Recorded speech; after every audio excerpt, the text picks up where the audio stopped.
Baik, kita mulai hadirin sekalian. Jazakumullah khair wa barakallahu fikum.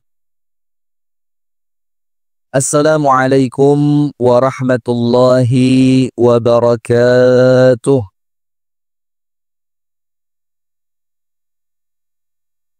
Bismillahirrahmanirrahim. Alhamdulillahi rabbil alamin. Assalatu wassalamu ala ashrafil anbiya'i wal mursalin. Nabiyyina wa maulana Muhammadin wa ala alihi wa sahbihi ajma'in. A'udzu billahi minasy syaithanir rajim. Ya ayyuhalladzina amanu taqullaha haqqa tuqatih wa la tamutunna illa wa antum muslimun. Allahumma anta rabbi la ilaha illa anta khalaqtani wa ana abduka wa ana ala ahdika wa wa'dika mastata'tu. Abu'u laka bi ni'matika alayya wa abu'u bi dhanbi faghfir li. فإنه لا يغفر الذنوب إلا أنت. أمسينا على فطرة الإسلام وعلى كلمة الإخلاص وعلى دين نبينا محمد صلى الله عليه وسلم وعلى ملة أبينا إبراهيم حنيفا مسلما وما كان من المشركين أما بعد. اللهم إنا نسألك علما نافعا ورزقا طيبا وعملا صالحا متقبلا. اللهم علمنا ما ينفعنا وانفعنا بما علمتنا وزدنا علما وهدى وتوفيقا آمين يا رب العالمين. Hadirin sekalian, ibu-ibu dan bapak-bapak, jamaah pengajian Masjid Al-Hasbi Kauman Batur Banjarnegara, yang semoga kita bersama senantiasa dirahmati dan diberkahi oleh Allah Subhanahu wa Ta'ala. Dan kepada pemirsa Madani TV dimanapun Anda berada, puji dan syukur alhamdulillah kita haturkan kepada Allah atas limpahan berbagai macam nikmat yang Allah berikan kepada kita. Dan satu yang wajib kita mengerti, bahwasannya syukur yang kita haturkan kepada Allah diucapkan oleh para ulama muthbitun ni'am. Syukur itu menjadikan nikmat itu oleh Allah dilanggengkan. Jadi apabila panjenengan mendapatkan nikmat rumah tangga, pasangan, anak, harta, kesehatan, kesempatan, kenikmatan, apabila panjenengan ingin nikmat itu oleh Allah dilanggengkan, maka cara agar nikmat itu oleh Allah tidak dicabut adalah panjenengan mensyukuri nikmat itu dengan syukur yang benar. Kemudian salawat beriring salam semoga tercurah dan terlimpahkan kepada uswah kita, suri tauladan kita dan kekasih kita bersama, Nabi besar, Nabi agung, An-Nabi Muhammad sallallahu alaihi wasallam, beserta seluruh keluarganya, beserta seluruh istrinya, beserta seluruh sahabatnya, dan seluruh di antara umat dan pengikutnya yang setia menjalankan sunnah, menjalankan tuntunan, memperjuangkan sunnah, dan mendakwahkan sunnahnya ila yaumil qiyamah. Hadirin sekalian, tanpa berpanjang lebar lagi, ini hadiah buat antum. Saya gitu, kalau ada orang jahat sama saya kasih baik-baik. Ambil hadiah buat antum. Ini bukti bahwa dia jahat sama saya. Ambil. Jazakallah khair ya Ustaz. Balik aja lali. Kita langsung saja di malam hari ini karena materi kita panjang. Ini materi aslinya. Ini materi untuk daurah. Daurah itu kalau bahasa Indonesianya seminar. Jadi panjang, lebar, dan harus detail. Kalau kemudian kita dalam majelis semacam ini, maka hadirin yang datang di majelis kudu siap majelisnya bakal panjang. Siap. Siap sambil ngantuk. Ya. Siap. Ini bakal panjang ini, serius. Maka panjenengan duduknya mulai sekarang di enak-enak. Wis, duduk yang enak banget. Gak usah kemudian duduk sing ngempet geringgingan, kesemutan. Pokok duduknya yang enak. Karena insya Allah majelis kita malam hari ini bakal panjang. Dan insya Allah mudah-mudahan apa yang akan kita sampaikan oleh Allah dijadikan materi yang bermanfaat dan menghasilkan amal yang baik. Amin ya rabbal alamin. Apa materi kita? Materi ini saya ambilkan dari kitab yang ditulis oleh Al-Imam Muhammad Ibnu Ahmad Al-Ghazali At-Tusi, Hujjatul Islam Abu Hamid rahimahullahu ta'ala rahmatan wasi'ah. Atau yang gampangnya kita bilang Al-Imam Al-Ghazali. Dan kitab yang akan kita sampaikan ini adalah kitab yang ditulis terakhir kali sebelum Al-Imam Al-Ghazali meninggal dunia. Dan kitab ini disepakati oleh para ulama kitab yang patut untuk dibaca dan diamalkan isinya. Jadi saya sampaikan kadang-kadang sebagian di antara komunitas kaum muslimin itu nampaknya kalau dengar Imam Ghazali itu kayaknya, loh kok Imam Ghazali sih? Nah gitu loh. Padahal beliau itu adalah seorang ulama ahlu sunnah wal jamaah yang ilmunya diakui. Yang ilmunya apa? Diakui. Sampai kitab-kitab beliau itu dijadikan pegangan sampai hari ini oleh ahlu sunnah wal jamaah sedunia. Nah, kitabnya apa judulnya? Judul dari kitab itu adalah Minhajul Abidina Ilal Jannah. Petunjuk untuk orang-orang yang menghambakan diri kepada Allah untuk menuju surga. Jadi judul kitabnya Minhajul Abidin. Nah, di dalam kitab itu hadirin, ada satu pembahasan yang cukup menarik. Yaitu pembahasan tentang penghalang-penghalang sampai kepada Allah. Jadi semua di antara kita ini kan kepingin sampai kepada Allah.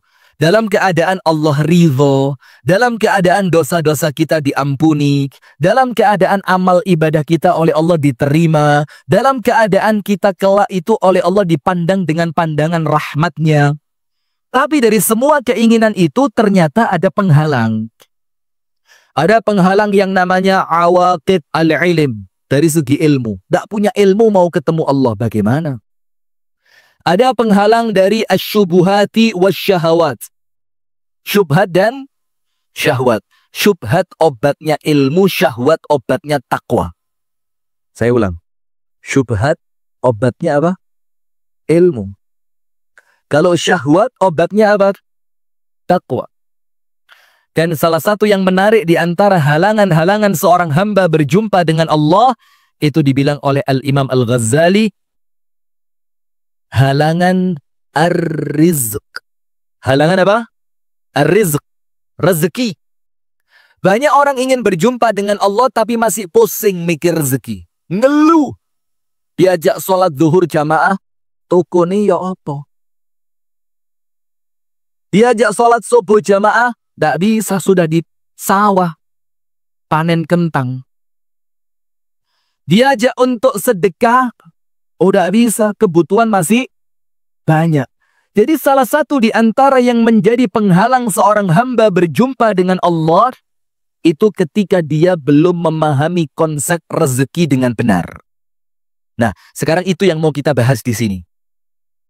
Maka Al-Imam Al-Ghazali, hadirin yang dirahmati oleh Allah Subhanahu wa Ta'ala, dan pemirsa Madani TV dimanapun Anda berada, itu mengatakan bahwasannya Allah itu membagi rezeki menjadi 4. Ingat, ini secara pembagian. Secara apa? Pembagian. Bukan ikhtiar mendapatkannya. Macam-macam kalau ikhtiar. Ada yang dengan sedekah, itu ikhtiar dapat rezeki. Bayangin, sedekah, mengeluarkan uang, tapi ternyata itu adalah cara untuk narik rezeki. Seperti orang mancing. Tahu orang mancing? Umpannya apa? Cacing. Dapatnya ikan. Ada orang mancing umpan ikan dapat cacing? Kan tidak ada. Nah, ibarat itu cara mendapatkan. Ada yang dengan cara syukur. La in syakartum la azidannakum. Ada yang dengan cara qanaah. Nah, kita tidak bahas itu. Yang kita bahas adalah pembagian rezeki yang Allah berikan kepada hambanya. Yang insya Allah hadirin, kalau hadirin semuanya serius, pulang dari majelis ini, tidak perlu ngeluh mikir rezeki. Biarin jalan aja. Yang penting, ibadah yang baik, ikhtiar yang cukup, doa yang banyak. Selesai. Yang penting apa? Ibadahnya yang baik. Yang kedua, ikhtiarnya secukupnya saja. Gak usah ngoyo. Karena panjenengan Allah ciptakan di dunia bukan untuk cari uang. Panjenengan Allah ciptakan di dunia untuk apa? Ibadah. Ustaz, cari uang itu ibadah. Iya, alasan. Alasan aja itu. Walaupun benar. Nanti kita jelaskan. Tapi yang ketiga, doa sebanyak-banyaknya. Nah, maka hadirin sekalian, insya Allah setelah pulang dari sini nanti panjenengan akan, oh ternyata begitu. Oh ternyata tidak perlu ngoyo. Ngoyo itu apa? Faham ya? Tidak perlu pertentangan urusan rezeki. Nah, insya Allah begitu. Nah, maka sekarang begini. Kenapa rezeki itu tidak perlu dipikir? Belas. Sama sekali. Tidak usah dipikir. Tapi ingat, tidak dipikir di sini maksudnya tidak mikir bagaimana dapatnya, ya apa caranya, muter uang. Bukan itu. Maksudnya apa? Jangan dirisaukan. Jangan dirisaukan. Jangan Anda pusing gara-gara rezeki. Apalagi tidak berani nikah gara-gara duit. Ada di sini bujang sari. Apa bujang sari itu apa? Jadi orang Arab itu mengatakan al-ismu yadullu alal musamma. Nama itu mencerminkan yang diberi nama. Kalau namanya bujang sari, saya takut banyak bujangan di sini. Betul. Loh kan? Mana salah satunya? Ustaz. Kenapa tidak menikah Ustaz? Bukan tidak, belum. Kenapa belum? Amin ya Rabbal Alamin. Mudah-mudahan segera dikasih jodoh yang solihah, cantik, hafizah Al-Quran, kaya raya, sabar, ahli ibadah, pengertian.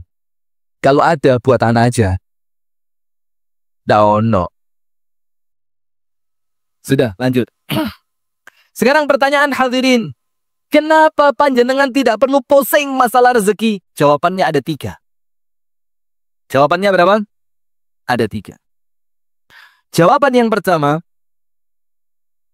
ada jaminan dari Rasulullah Shallallahu Alaihi Wasallam bahwa selama panjenengan masih hidup, artinya rezeki panjenengan masih ada. Siapa yang jamin?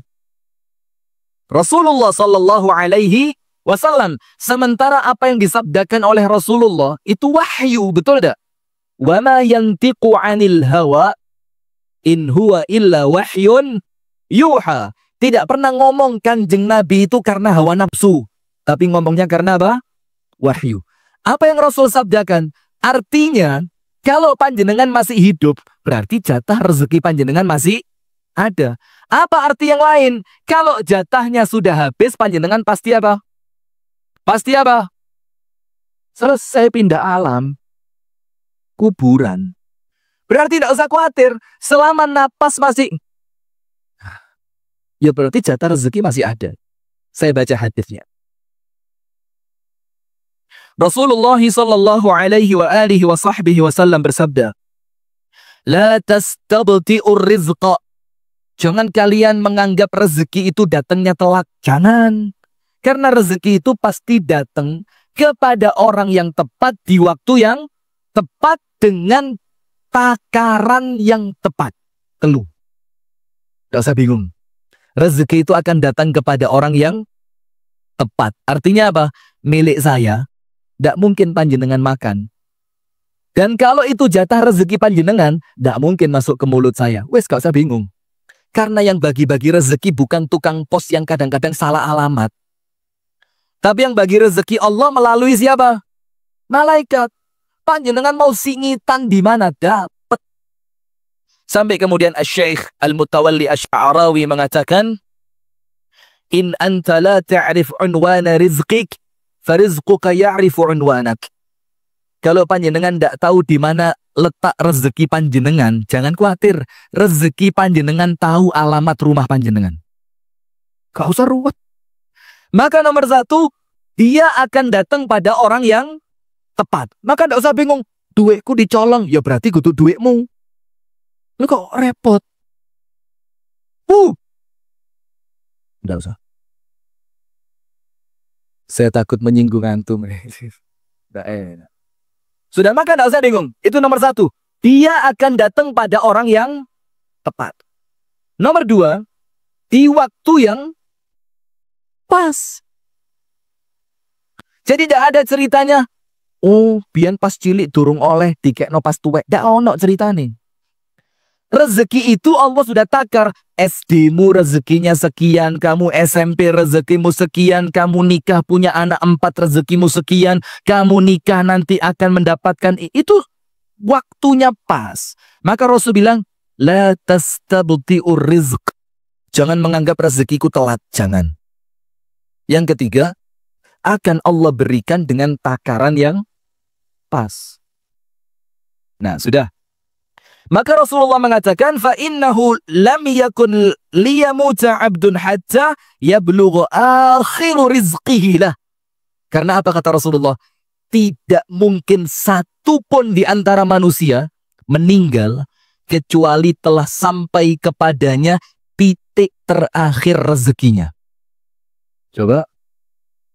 Rasul mengatakan tidak mungkin seorang pun meninggal kecuali jatah rezeki terakhirnya dia sudah sampai kepadanya.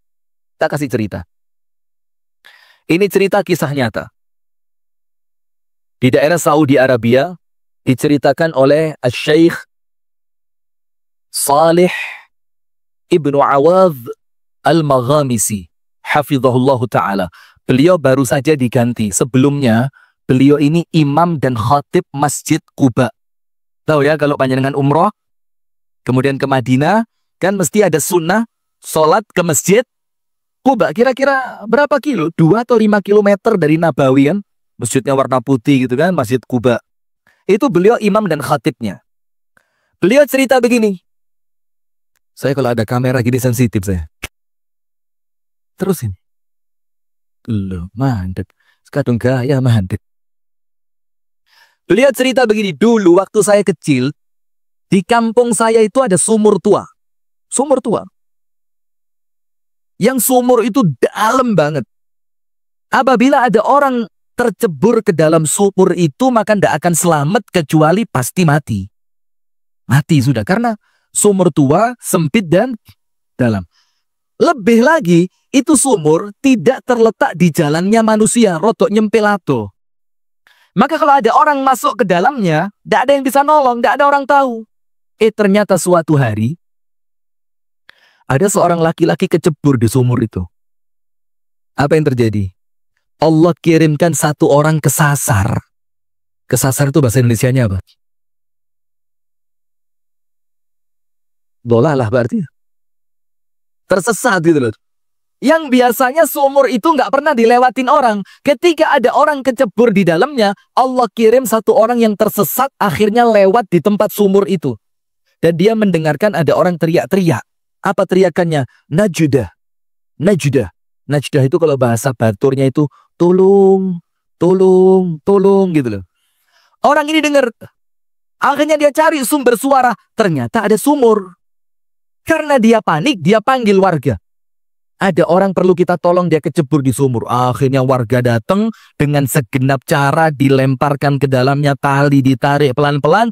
Akhirnya yang biasanya orang kecebur pasti mati, dia selamat. Orang di kampung itu kaget. Terus biasa kalau habis ada orang kecelakaan, jatuh, segala macam kan, sama warga yang nolong dikasih minum kan. Ditanya, mau minum ya? Biar enggak tegang jantungmu, biar enggak duduk. Kasih minum. Minta apa? Dibilang sama dia, finjan minal laban. Secangkir susu. Alah, teh. Ono tisu nih mana? Siapa yang buatin tadi? Coba cek kalau ada percaya, ayo. Ah, kan, oleh bahan kan. Ada tisunya, Ustadz. Coba kamera di zoom. Lihat. Ini Masjid Al-Hasbi Kauman. Batur, Banjarnegara, ngasih minum Ustadz teh ada kecampuran tisu. Selamat kok saya baik, enggak baik gitu tak cerita no TV kok ini. Sudah ya? Sudah. Apa yang terjadi hadirin? Dia minta segelas susu. Dikasih sama orang kampung, cepet ambilin. Biar dia tenang, dia ambilin secangkir susu. Setelah dia minum susu itu sampai habis, tenang, orang kampung tanya, Mas, ini jalan, tidak ada orang lewat. Kok Anda bisa nyasar ke jalan ini sampai kecebur sumur ini, ya apa ceritanya? Cerita dia. Tadi saya lewat sini itu ada keperluan. Dan sampai di tempat ini saya tidak tahu kalau ada lubang sumur karena sudah sumur tua. Saya loncat, nyebur. Nah ketika dia cerita loncat, nyebur, dipraktekkan. Loncat betulan, cung, jeluk.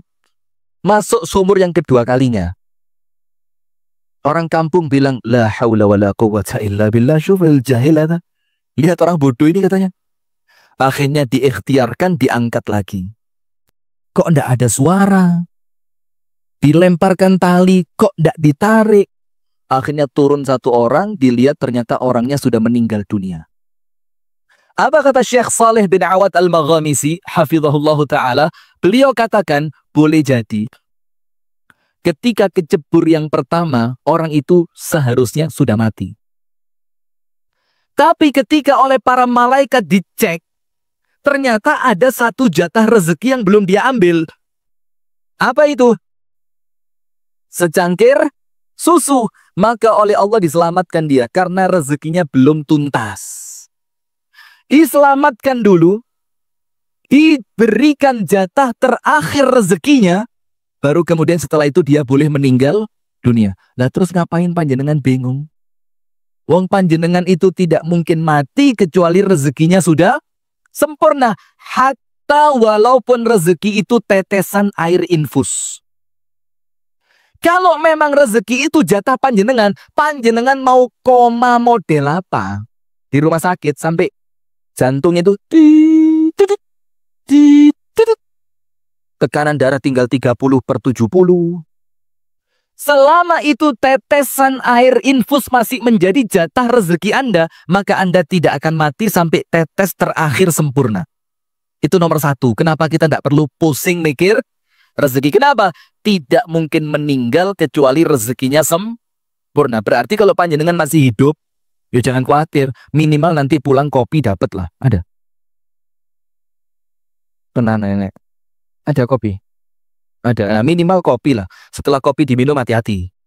Jangan-jangan itu jatah rezeki terakhir kan?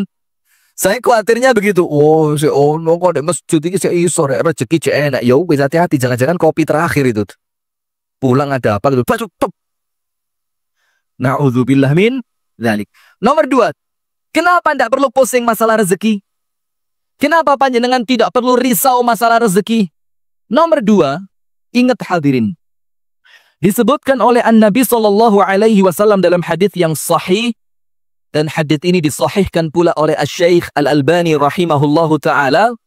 Itu Rasul katakan apa? Sekiranya, misalkan, seumpama, panjenengan itu tidak mau dapat rezeki, dikasih rezeki, mau, enggak mau, melayu panjenengan. Aku mau rezeki, aku melayu, lari. Kabur dari rezeki. sebagaimana dia kabur dari kematian. Apa kata Rasulullah? Maka rezeki akan mengejar dia sampai dapat seperti kematian akan mendapatinya. Duh, yopo. Jadi jangankan panjenengan kejar. Panjenengan lari, itu rezeki nguber. Dan pasti kena. Pasti dapat. Jadi tidak ada ceritanya, aku mau, ya wes lek mau ke wong liya. Tidak ada itu. Kalau memang itu milik Anda, maka Anda mau kabur kemanapun, itu rezeki pasti datang kepada Anda. Tau'an au karha. Sukarela ataupun terpaksa. Saya baca hadisnya. Lau anna ibni Adam haraba min rizqih kama yahrub minal maut, la adrakahu rizquh kama yudrikuhul maut. Kalau ada manusia melarikan diri dari rezekinya, sebagaimana dia melarikan diri dari kematian, maka rezeki akan mendapatinya sebagaimana kematian akan mendapatinya. Terus, buat apa risau? Lo panjenengan duduk di rumah kalau memang rezeki panjenengan bakal datang. Panjenengan lari sampai ke luar negeri. Kalau memang bukan jatah panjenengan, tidak mungkin dapat. Maka Rasul katakan, kalaupun ada yang kabur tidak mau dapat rezeki, rezeki bakal ngejar dia sampai dapat. Ketiga, kenapa rezeki tidak perlu dipikir? Tidak perlu risau sedikit pun. Panjenengan nggak usah mikir rezeki sudah, mikir ibadah aja. Yang penting awak ikut obah. Ngerti maksudnya? Orang Arab mengatakan, taharrak fa inna fil harakati barakah. Obau. Karena di dalam gerakan itu ada keberkahan. Maksudnya apa? Lo jenenge wong lek golek rezeki yo mesti oleh. Gitu loh. Lawang nanti saya ceritakan burung saja, itu ndak punya kok sinyal GPS gitu, ndak punya. Ketika keluar dari sarangnya pagi hari, itu ndak bisa burung ngetik di Google Maps panen padi terdekat. Terus diarahkan. Terus lurus sejauh 2 km.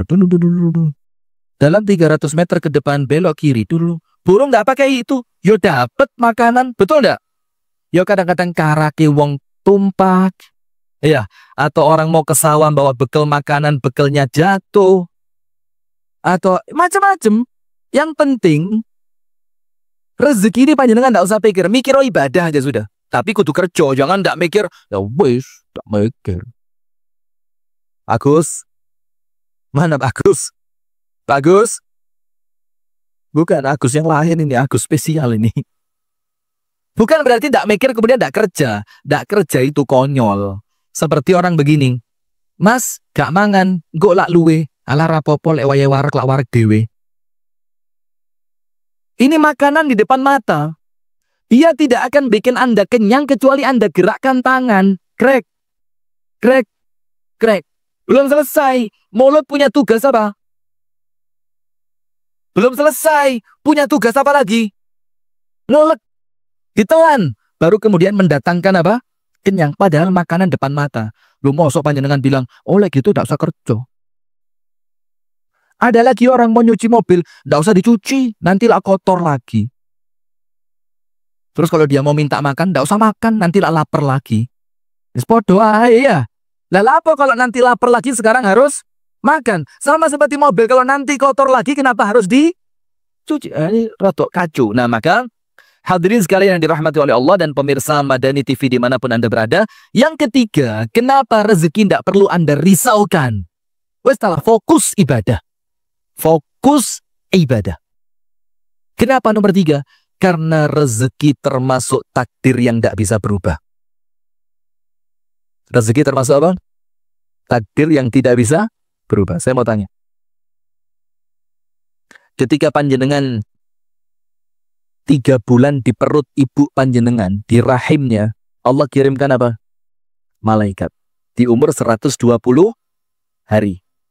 4 bulan ya. 4 bulan, 120 hari itu. Allah kirim malaikat. Dan ketika Allah kirim malaikat, tugas yang pertama apa? Yunfakhu fihi ruh. Meniupkan ruh. Itulah kenapa sebagian ulama mengatakan kalau ada perempuan keguguran setelah 4 bulan tetap sunnah anaknya diakikoh. Kenapa? Sudah tertiup ruh. Karena kalau gugur atau Kalau gugur sebelum 4 bulan, tidak perlu diakikoh. Kenapa? Karena dia belum berupa manusia. Nah, maka rezeki ini termasuk takdir yang tidak mungkin berubah. Anda mau kerja keras, Anda mau malas, Anda mau tidur, itu rezeki tidak akan pernah berubah. Termasuk yang dituliskan oleh malaikat, itu yang pertama. Ajaluhu, umurnya bakal berapa tahun. Jadi umur itu ya wes, Bang.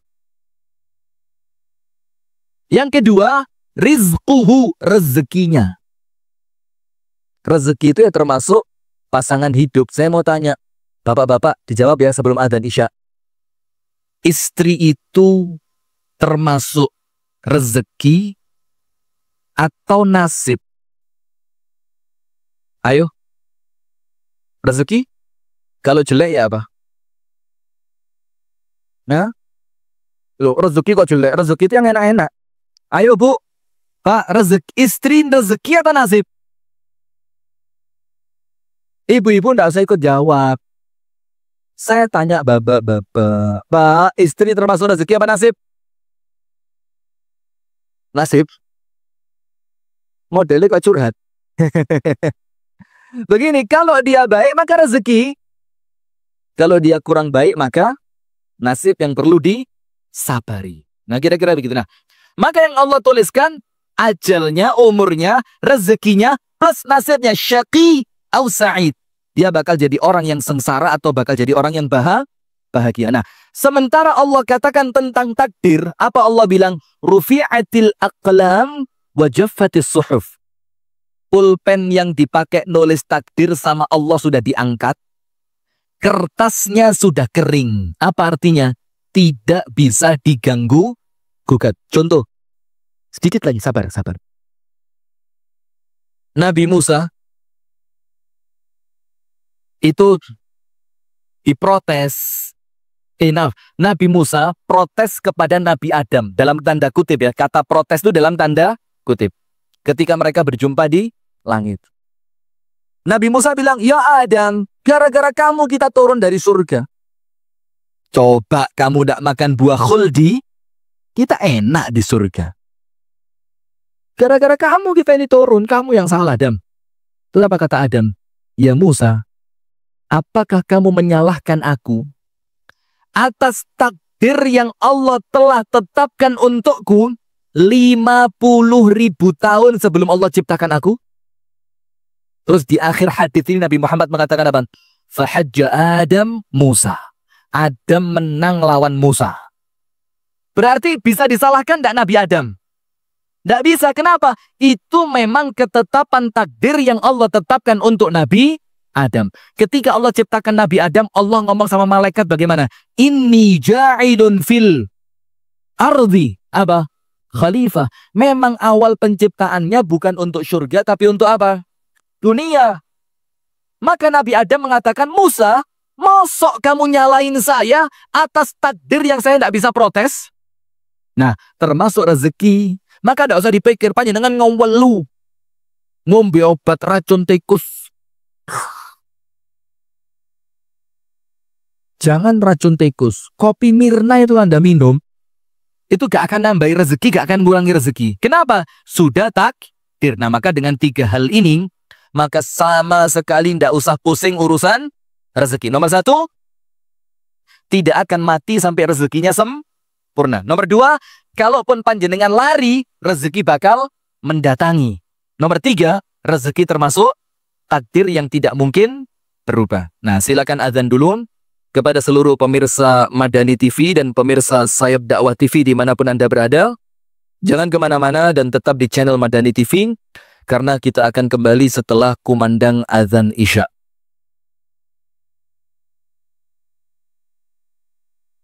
Bismillahirrahmanirrahim. Alhamdulillahi rabbil alamin. Assalatu wassalamu ala asyrafil anbiya'i wal mursalin.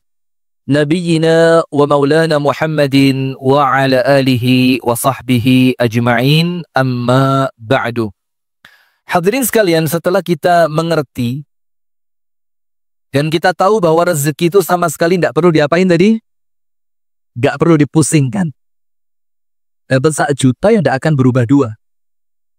Dapat 5 juta tidak akan berkurang 4.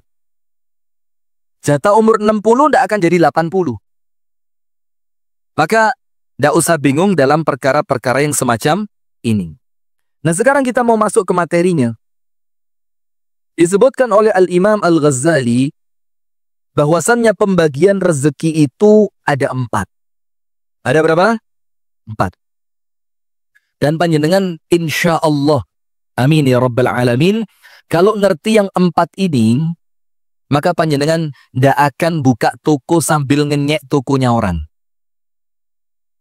Panjenengan tidak akan jualan kentang sambil menjelekkan kentangnya orang lain.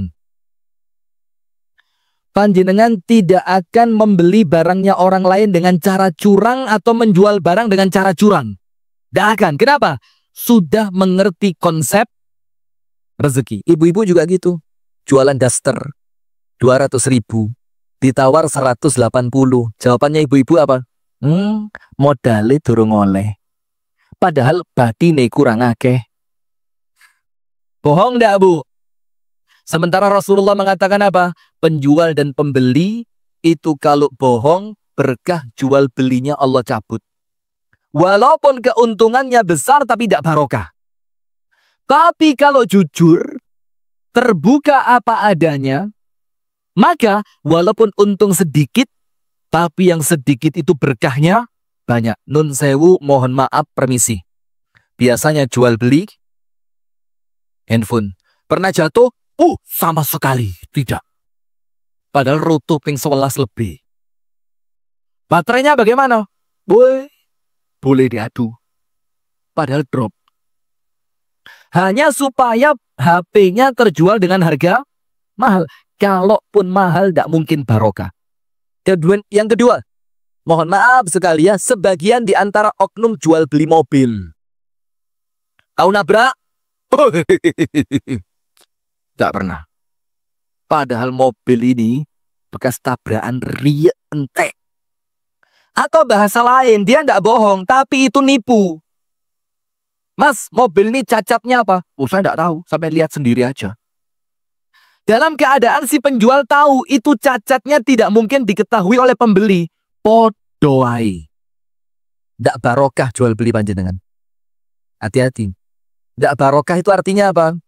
Uang banyak, anak sakit-sakitan, habis untuk anak berobat. Entek, gak kroso.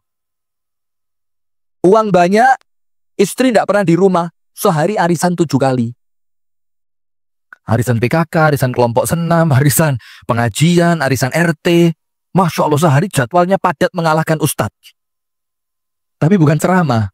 Arisan. Panjenengan kok yo mau punya istri kayak gitu. Ijol nolak wis. Ijol tombok penak. Tak boleh. Ustadz, astagfirullah, belum nikah loh Ustadz. Hati-hati loh. Nah sudah. Maka kalau panjenengan ngerti yang 4, insya Allah beres. Kerja itu tidak perlu sampai kemudian narik orang. Ini loh toko saya, barangnya KW. Kok KW? Barangnya top. Tidak usah narik-narik. Sabar, tenang. Sambil nunggu toko sambil baca Al-Quran. Sambil nunggu toko sambil buka kitab-kitab agama dibaca. Sambil nunggu toko sambil sholat duha. Tenang. Kenapa? Dia yakin tugasnya dia buka toko. Tugasnya Allah mendatangkan pembeli. Betul apa enggak? Toko saya ditutup Ustaz. Siapa yang nutup? Jin. Jinnya mana? Itu depannya Ustaz. Mas, misalkan gitu. Contoh saja. Sudah, lalu ustadznya di sini dia lihat HP, ada lucu lagi, Pak. Saya ceramah di depannya dia nggak ngelihat saya, buka YouTube saya.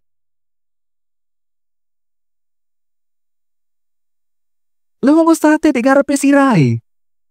Lalu buka HP, buang-buang kuota. Wih, ini termasuk rezeki yang luput yang ini. Sudah, rezeki yang pertama, ada berapa tadi? 4. Nomor 1. Ar-rizqul madhmun. Rezeki yang oleh Allah dijamin.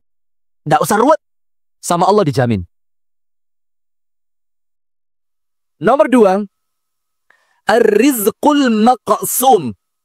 Rezeki yang oleh Allah dibagi sesuai porsi kebutuhannya masing-masing. Nanti saya jelasin satu persatu. Nomor 3, ar-rizqul maw'ud. Rezeki yang masih berupa janji. Berupa apa? Janji. Lek ini tak kei. Gitu loh. Nomor 4, ar-rizqul mamluk. Rezeki yang memang Allah takdirkan itu menjadi milik Anda dunia akhirat. Ada berapa? 4. Nomor 1, rezeki yang dijamin. Nomor 2, yang dibagi. Siapa yang bagi? Allah. Bukan mertua, bukan menantu, bukan ponaan, bukan bapak, bukan bos, bukan tuku. Siapa yang bagi? Allah. Yang ketiga, rezeki yang dijanjikan. Yang keempat, rezeki yang memang Allah takdirkan dimiliki. Apa? Dimiliki. Nomor 1, apa rezeki yang dijamin sama Allah?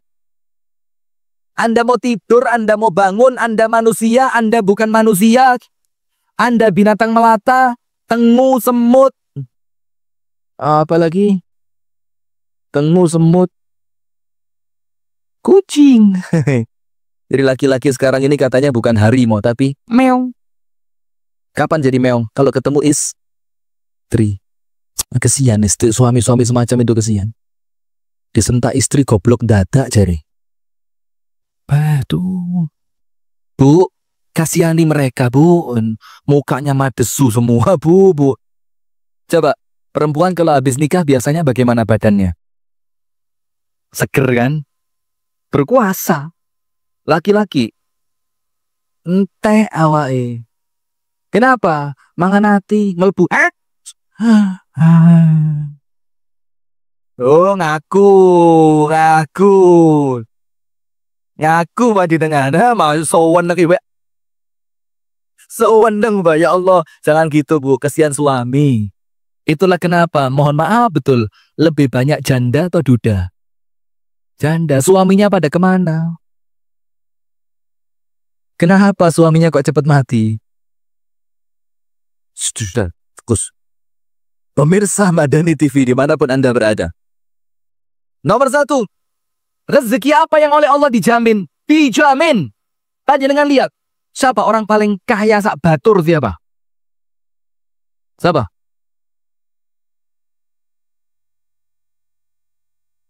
Loh, gak kenal wong sugih. Siapa orang paling kaya sak batur? Sebut nama aja. Tidak apa.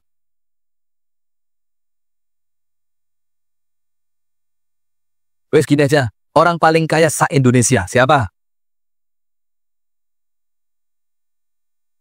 Belanda buka Google ya. Gosip tok. Tidak pernah buka wawasan orang terkaya, orang terhebat. Dah tuh gosip tayangan putus. Lydia, Kinan, Mas Aris. Aduh. It's my dream, Mas. Apaan? Katakan, geng. Misalkan orang paling kaya se-Indonesia ini namanya Abu Rizal Bakri, misal. Ini nyebut nama untuk kebaikan, ya, bukan untuk yang jelek-jelek. Terus begini, Bapak Abu Rizal Bakri datang ke Batur. Di Batur ini masuk rumah panjenengan, nginep. Terus karena beliau ingin berterima kasih, Pak Abu Rizal Bakri mengatakan, jangan khawatir. Semua anakmu, saya yang nanggung sekolahnya semua sampai lulus. Kira-kira, panjenengan tenang atau tidak? Tenang apa enggak? Nemen tenang, lek perlu ben-bengi gawe.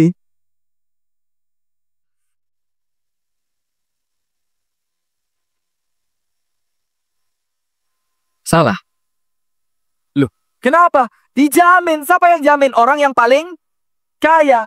Itu baru manusia, jamin siapa? Manusia. Panjenengan sudah tenang. Padahal rezeki itu di tangan siapa? Bisa ndak orang kaya miskin mendadak? Bisa orang miskin kaya mendadak? Bisa semuanya. Idza arada syai'an ayyaqula lahu kun. Selesai. Kenapa panjenengan bisa tenang walaupun punya anak buahnya padahal yang jamin manusia? Sementara rezeki panjenengan yang jamin siapa? Kenapa kok gak tenang? Siapa yang paling kaya sealam semesta ini? Siapa pemilik alam semesta? Siapa yang punya Batur? Siapa yang bikin kentang di Batur itu bagus? Kode lu ini. Siapa yang bikin kentang di Batur itu bagus? Siapa yang bikin kentang itu bisa tumbuh subur? Semuanya siapa? Allah. Kenapa ketika panjenengan dijamin manusia panjenengan tenang, padahal panjenengan dijamin Allah kok masih risau? Malu enggak sama Allah? Panjenengan tahu ucapannya Presiden Janker itu loh. Siapa? Sama Mas Dia? Presiden Sujiwo Tejo. Jazakallah khair. Astagfirullah, hampir keceplosan. Pak Sujiwo Tejo itu pernah ngomong begini. Padahal beliau itu orang yang nampaknya, maaf ya, kalau ibadahnya sama panjenengan, jelas nampak panjenengan lah, masjid gak tahu putus kan. Nampaknya beliau kan tertutup, tidak terlihat gitu loh ibadahnya. Tapi ngomongnya begini, tidak perlu menginjak Al-Quran untuk engkau menghina Allah. Tidak perlu. Mau menghina Allah dengan menginjak Al-Quran? Gak perlu. Cukup engkau itu dikatakan menghina Allah ketika kamu bingung besok makan apa. Itu menghina Allah. Coba, sekelas Sujiwo Tejo. Ngerti bahwa kita ini oleh Allah dijamin. Saya mau tanya sekarang, apa rezeki yang sama Allah dijamin? Al-akl wasyarab. Makan dan minum. Berarti semua makhluknya Allah yang butuh makan, yang butuh minum, makan dan minum mereka tanggung jawabnya siapa? Allah. Faham? Sampai ikan yang paling dalam di dasar laut, siapa yang ngasih makan? Allah. Sampai semut yang kadang-kadang kita nggak sengaja keinjek, siapa yang ngasih makan? Allah. Anda tahu yang namanya binatang kecil warna merah gregetno yang namanya tengu tahu? Di sini namanya apa? Oh sama ya. Tengu itu kan musuh banget waktu kita kecil ya. Rasanya ada, wujudnya ndak ada. Oh, sih tak tahu yang lain sih gak guyu gak seru ini. Rasanya ada, Pak. Digoleki di peta nih gak peduk. Biasanya pakai apa? Bawang merah dibakar, ditempel. Ibu-ibu tahu? Ndak tahu. Sampai itu fokus. Astagfirullahaladzim. Sampai itu binatang kecil seperti itu, siapa yang jamin rezekinya? Allah. Siapa yang jamin rezekinya? Allah. Sebelum saya bacakan ayatnya, tak kasih satu cerita. Ini cerita kejadian dan kisah nyata. Kisah apa? Nyata. Diceritakan oleh seorang ulama bernama Asy-Syaikh Khalid Ar-Rasyid, hafizahullah ta'ala. Beliau cerita begini, ada seorang kiai punya pondok. Semua murid dan santri di pondok itu makan gratis. Makannya apa? Gratis. Dan mondoknya juga gratis. Setiap pagi, Pak Kiai ngasih uang ke salah satu murid terpercaya. Ini duit, belanja ke pasar. Nanti pulang dimasak untuk makan satu hari, tiap hari begitu. Sampai pada suatu hari, si murid ketika diberi uang oleh kiai untuk belanja ke pasar untuk makan hari itu, muridnya bilang apa? Ya Syekh, irtafa'atil as'ar. Tidak cukup. Kenapa tidak cukup? Harga di pasar semuanya naik. Beras naik, telur naik, minyak. Apalagi ya? Minyak goreng naik. Semuanya naik. Jadi uang ini tidak cukup. Saya khawatir, Syekh. Dalam beberapa waktu ke depan kita tidak bisa makan. Karena harga-harga menjadi mahal. Apa kata guru kepada murid tadi? Dengerin, Pak. Ini prinsip hidupnya hamba Allah. Apa kata syekhnya? Wallahi la ubali. Saya tidak mikir blas. Tidak pikir. Muridnya ngomong ditegesi kepada gurunya, ya Syekh, ini kalau uang belanja cuma sekian, beberapa hari kemudian kita tidak makan. Karena tidak cukup, harga naik. Apa kata syekhnya? Wallahi la ubali. Demi Allah saya tidak peduli. Blas tidak saya pikir. Kenapa? Walau kanat habbat asy-sya'ir bidinar la ubali. Walaupun satu butir beras, satu butir loh, bukan 1 ons, bukan 1 kilo, Bukan 5 kilo, bukan 10, 1 butir. Walaupun 1 butir beras itu harganya 3.200.000, saya tidak peduli.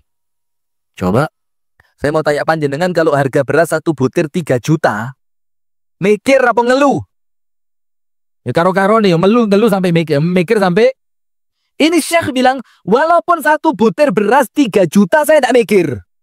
Muridnya tanya, ya Syekh, ya apa kena loh sampean? Ya santri ngaji maca kitab gampang lumpuh ini. Kata Syekhnya, kenapa saya tidak mikir? Dengerin hadirin. Dan kepada pemirsa Madani TV. Alayya an a'budahu kama amarani. Wa alayhi an yarzuqani kama wa'adani. Tugasku ibadah seperti yang Allah perintah. Dan menjadi tugasnya Allah ngasih makan seperti yang Allah janjikan. Coba. Tugasku apa? Ibadah. Seperti yang Allah perintah. Maka menjadi tugasnya Allah ngasih makan seperti yang Allah janjikan. Nah sekarang cerita ini dalilnya apa? Kita ini kan kadang-kadang begitu. Lihat. Panjenengan nanti pulang. Buka surat Hud. Surat apa? Hud ayat yang ke-6. Allah Ta'ala berfirman, وَمَا مِنْ دَابَّةٍ فِي الْأَرْضِ إِلَّا عَلَى اللَّهِ رِزْقُهَا.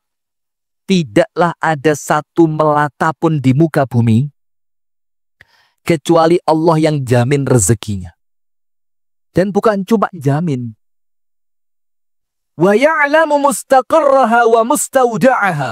Dan Allah tahu di mana rumahnya dia dan kemana dia pergi. Coba, ini ayat ada ceritanya dalam hadis Sahih Bukhari. Apa ceritanya? Anda tahu Abu Musa al-Ash'ari? Abu Musa al-Ash'ari tahu? Sahabat Nabi ya kan? Beliau datang dari Yaman bawa rombongan ke Madinah untuk hijrah kepada Rasulullah Sallallahu Alaihi Wasallam. Sampai Madinah, belum dapat kenalan, belum dapat pekerjaan, tidak punya uang.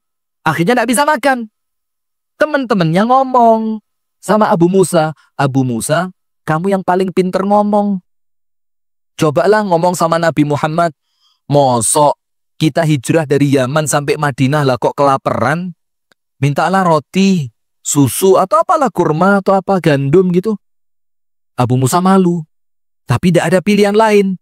Ya udahlah saya minta daripada kita mati kelaparan. Berangkat.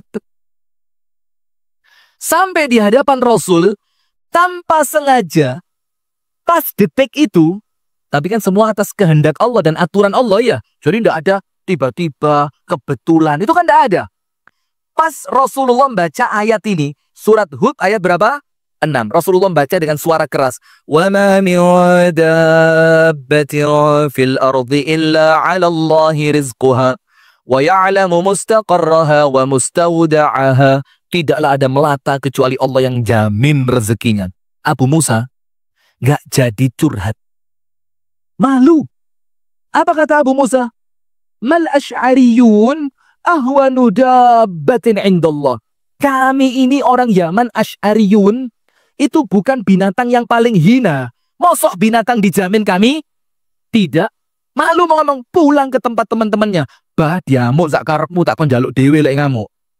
Balik dia ke teman-temannya. Wis, enggak apa-apa, udah balik aja. Apa yang terjadi? Ternyata teman-temannya lagi sibuk minum susu yang jumlahnya sangat banyak. Abu Musa tanya, "Min aina wajadtumul laban?" Ini susu dapat dari mana? Temennya bilang apa? Loh, kan kamu yang minta sama Nabi Muhammad. Ngawur ay. Gak situ. Gak jadi. Terus temennya tanya, lah ini terus dari mana? Abu Musa tanya, loh saya tanya ini dari mana kok dibalik tanya? Dari mana? Takon-takonan. Dan itu merupakan jaminan rezeki dari Allah dan itu penafsiran ayat ini. Coba lihat. Makan dan minum gak usah repot. Gak usah bingung. Gak usah repot. Gak usah bingung. Gak usah sampai eker-ekeran. Gak usah sampai kemudian. Apa ya? Bingung. Sing penting ibadah sing kena. Sekarang saya mau tanya. Kenapa urusan rezeki, makan dan minum sama Allah dijamin? Kenapa? Kenapa kalau urusan makan, urusan minum sama Allah dijamin? Ada 3 sebab. Nomor 1. annahu sayyid wa nahnul abid. Nomor satu apa? Annahu as-sayyid wa nahnu al-abid. Bahwasannya Allah itu tuan dan kita apa? Budak. Panjenengan tahu dalam ilmu fikih, budak itu kalau sama tuannya tidak dikasih makan, dia bisa mengajukan ke pengadilan untuk nuntut bebas dan merdeka. Berarti makannya budak, tanggung jawabnya siapa? Tuannya. Wajib tuan itu menyiapkan makan untuk budaknya. Ketika budak tidak dikasih makan, dia otomatis bisa apa? Merdeka. Nah, sekarang kita sama Allah sama percis dan Allah jauh lebih mulia. Allah apa? Tuan. Anda ibadah nyembah siapa? Allah. Anda doa minta kepada siapa? Allah. Anda sujud-sujudnya untuk siapa? Allah. Inna salati wa nusuki wa mahyaya wa mamati lillahi rabbil. Semuanya untuk Allah. Maka ketika Allah tuan dan panjenengan itu ngaku budaknya Gusti Allah, maka oleh Allah pasti dijamin. Itu sebab pertama. Maka untuk dapat jaminan rezeki, ayo mantesno awak dadi budake Gusti Allah. Budak bagaimana? Kudu apa? Harus nurut, manut. Kon sholat, sholat. Suruh nutup aurat, nutup aurat. Suruh taat sama suami, kok nyimut. Ngerti kok nyimut? Enak men. Kenapa suami? Nah, tidak boleh. Taat sama Allah. Nah, maka selama Anda menghambakan diri kepada Allah, maka Allah adalah zat yang paling tanggung jawab kepada budaknya. Maka pasti dikasih makan. Tak cerita nih mana? Waduh. Ini 2 episode ini. Lanjut subuh ini. Tapi kajiannya online. Ada Al-Imam Ibnu Qudamah. Al-Imam Ibnu Qudamah. Itu punya buku. Kitab sekian. Judulnya apa? At-Tawwabun. Kisah-kisah ajaib orang yang tobat. Kisah apa? Ajaib tentang orang-orang yang apa? Tobat. Ceritanya begini. Ada kafilah dagang umat Islam naik perahu. Jualan barang. Sampai di tempat barangnya dijual beres. Pulang. Bawa apa? Uang. Ketika pulang di malam hari, ternyata kapal mereka disikat sama badai. Bang. Nggak bisa melanjutkan perjalanan kecuali harus bersandar. Dan bersandarnya di suatu pulau kecil. Pulau kecil, apa yang terjadi hadirin?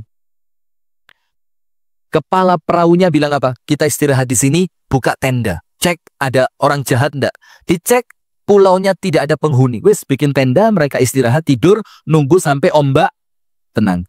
Keesokan harinya, ternyata di pulau itu diketahui ada 1 orang penghuni. Cuma 1. Dan penghuni pulau itu penyembah berhala. Pas orang Islam lewat, itu penghuni pulau lagi gini-gini sama berhalanya. Orang Islam tanya, Mahdi, ini apa ini? Dibilang, Tuhan saya. Weh, ini kayu Tuhan kamu. Iya, jangan ngamuk loh, jangan nyenyek loh kamu. Tuhan saya ini. Katanya orang Islam apa? Kalau ini patung Tuhan kamu, itu loh di perahu saya. Ada tukang bikin patung yang bisa bikin Tuhan lebih ganteng dibanding Tuhanmu. Lagi ukirannya elek. Kalau kamu mau tak buatkan, di perahu ada tukang pahat yang lebih pinter. Terus penyembah berhala tadi tanya, lah kalau kalian nyembah apa? Dibilang kami nyembah Allah. Ditanya Allah itu siapa? Dijelaskan apa buktinya? Dibacain ayat Al-Quran, tunjukkan bukti. Walhasil terakhir itu orang masuk Islam. Masuk Islam. Sudah, ketika dia masuk Islam, sama orang Islam diajak, ayo ikut kami. Kalau kamu tinggal di sini, kamu tidak akan bisa ngerti tentang agama Islam. Kamu tidak ngerti tentang Islam. Apa yang terjadi hadirin sekalian? Nah ini. Dibawa naik perahu, jalan naik perahu gitu kan. Pas di tengah malam, apa yang terjadi? Itu orang Islam di perahu tidur semua. Ya capek, habis apa? Kerja berdagang. Orang yang baru masuk Islam ini tidak bisa tidur. Orang Islamnya dibangunin. Mas, saya mau tanya. Iya, silakan tanya. Tuhan kita itu kalau malam tidur enggak? Coba. Allah kalau malam tidur apa enggak? Kata orang Islam, wih ngawur kamu. Mu'alaf macam-macam. Jangankan tidur, ngopi lo gak tahu. Apa dalilnya? La ta'khudhuhu sinatun wa la naum. Jangankan tidur, ngantuk gak pernah. Terus apa kata mu'alaf tadi? Kalau begitu, kalian ini hamba Allah yang paling jelek. Loh, mu'alaf ngilok nolong Islam lawasan. Kenapa katanya? Loh, masa Tuhan yang tidak tidur kalian tinggal tidur? Ayo sholat. Mu'alaf genah ini. Langsung sak perahu sholat kabeh 1-0. Sudah, setelah perahunya mendekati perkampungan kaum muslimin, orang Islam tadi urunan. Ayo urunan. Kita kan pulang dagang, duit kita banyak. Itu teman kita itu kan mu'alaf. Di kampung kita dia belum punya kerja, belum punya kenalan. Khawatir kalau dia nggak bisa makan kelaparan. Terus bagaimana? Kita kumpulkan uang. Wis, kumpulin duit. Setelah perahunya bersandar, semuanya turun. Uang tadi dikasihkan sama orang yang baru masuk Islam itu. Mas, Anda kan baru masuk Islam. Belum punya kerja di kampung kami. Belum punya kenalan di kampung kami. Biar kamu tidak kelaparan, tak kasih uang. Nanti uang ini bisa kamu buat untuk beli makan. Apa yang terjadi hadirin? Uangnya diambil, dibuang ke laut. Boom. Mu'alaf gak moto duien. 2-0. Orang Islam kaget. Tuh, itu duit banyak loh. Saya tidak butuh. Kalau kamu kelaparan ya apa? Tidak ada uang untuk beli makan. Mas, tak cerita nih, katanya mu'alaf itu. Saya di pulau yang kalian terdampar itu, wis bertahun-tahun. Dalam keadaan saya nyembah Tuhan yang salah. Saya nyembah Tuhan yang salah. Itu pun tiap hari tidak pernah kelaparan. Oh no, iwak nyangsang itu tuh waduh bakar. Besok lagi ikan terdampar bakar. Besok lagi ikan datang dijemur. Itu padahal aku nyembah Tuhan yang salah. Terus sekarang aku nyembah Allah yang maha benar. Yang dia itu jamin rezeki. Mosok aku bakal kelaparan. Masya Allah, lihat hadirin. Dan orang itu akhirnya ketika meninggal menjadi ulama di kampung tersebut. Dan jadi orang paling kaya. Maka nomor satu, jangan khawatir. Allah itu zat yang paling tanggung jawab kepada siapa? Budaknya. Maka mantes no awak dadi budak. Itu kenapa nomor satu, rezeki makan dan minum oleh Allah dijamin. Karena Allah Tuhan kita budak. Nomor dua, tugas kita hidup di dunia apa? Ibadah. Berarti tugas kita bukan cari makan. Supaya tugas utama tidak keteteran. Apa keteteran itu? Keteter apa? Supaya tugas utama tidak terbengkalai, maka supaya tugas utama itu sempurna, maka perkara-perkara yang bikin tugas utama ini rusak sama Allah disingkirkan, termasuk urusan makan. Karena apa? Kenapa sama Allah dijamin? Hambaku, tugasmu ibadah. Ngasih makan, urusanku, kata Allah. Apa dalilnya Ustadz? Lihat sekarang. Anda buka di dalam Al-Quran, pada surah Az-Zariyat ayat 56, 57, 58. Ayat berapa? Az-Zariyat 56, 57, 58. Apa Allah katakan? Wa ma khalaqatul jinna wal insa illa liya'budun. Tidaklah aku ciptakan kalian jin manusia kecuali supaya kalian ibadat. Ayat berikutnya apa? Ma uridu minhum min rizqi wa ma uridu ayyut'imun.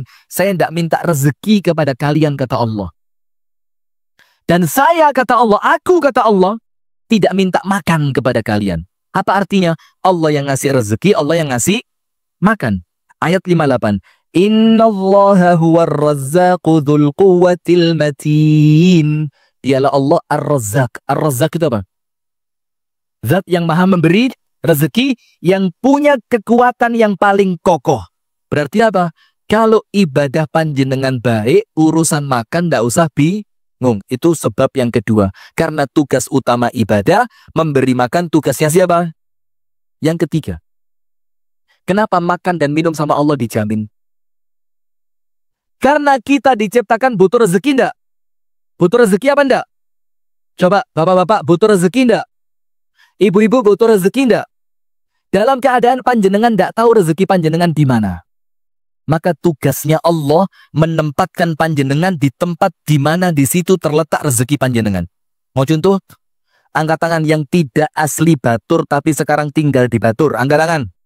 Kenapa tinggal di Batur? Lebih nyaman? Bukan. Sawah. Yang lain. Yang bukan asli Batur. Tidak, bercanda ya. Barakallahu fiik. Yang bukan asli Batur tapi tinggal di Batur. Kenapa sekarang ada di Batur? Sip. Ini jawabannya. Masya Allah. Kok empane kapian ya? Yang kecil aja wis. Monggo silakan. Panjenengan juga dapat. Panjenengan malah istimewa. Tak kasih yang ini. Kadang dikeliru-keliru. No, khawatir dosa saya. Dan saya yang pakai kopiah merah itu. Masya Allah.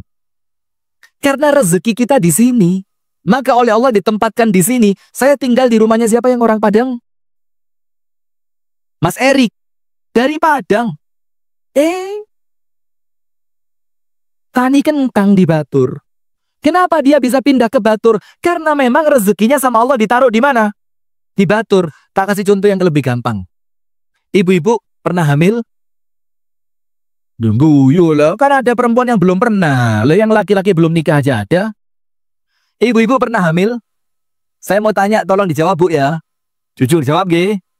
Waktu panjenengan hamil, pernah nggak ngomong sama janinnya itu?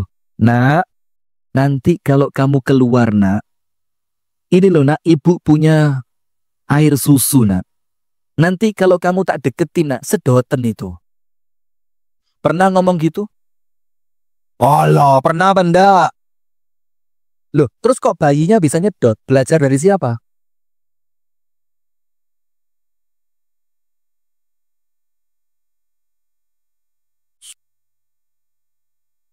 Sampean nyontoh nih dah. Atau ibu-ibu ndak ngomong weh, jangan-jangan bidan yang ngasih tahu kan? Waktu bayinya mau keluar, sama bidan dilus-lus. Gi bayi, engko lek metu. Lihat air susu ibumu. Kalau sudah deket, ono sing mentol sedoten. Ada bidan ngomong begitu? Nggak ada. Saya mau tanya, dari mana dia ngerti bahwa itu disedot? Coba, dari mana dia ngerti?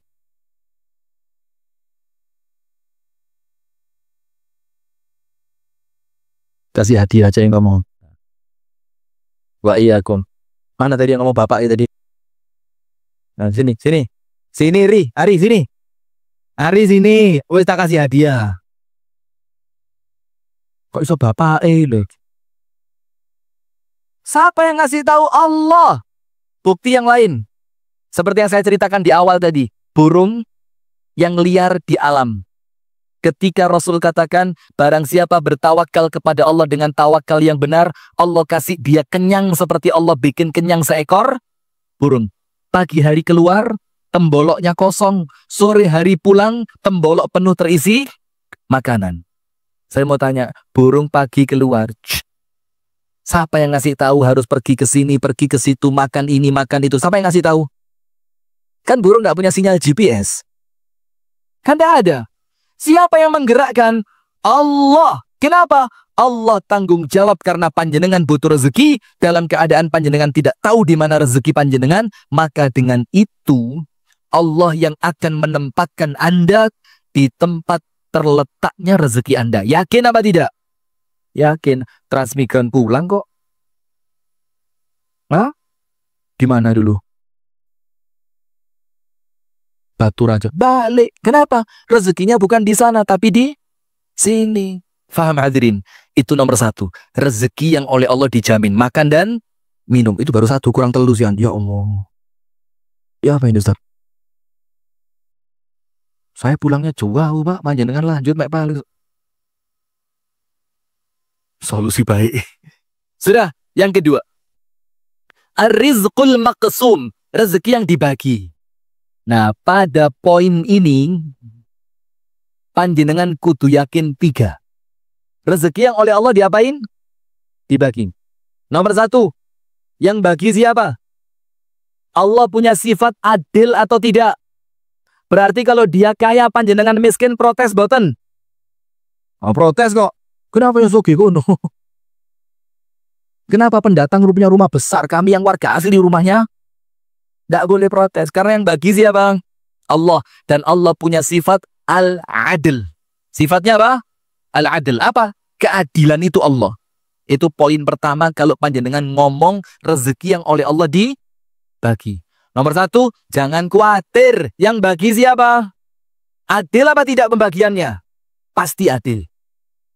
Dan panjenengan tahu enggak, Pak? Rezeki kita itu semuanya sama. Cuma bentuknya berbeda.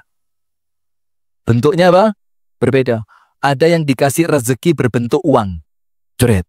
Jangan iri. Boleh jadi sehatnya dicabut. Ada yang uang nggak dikasih. Jangan kecil hati. Tapi awake seger waras. Bojone loh. Nah, ngomong bojo cengar-cengir.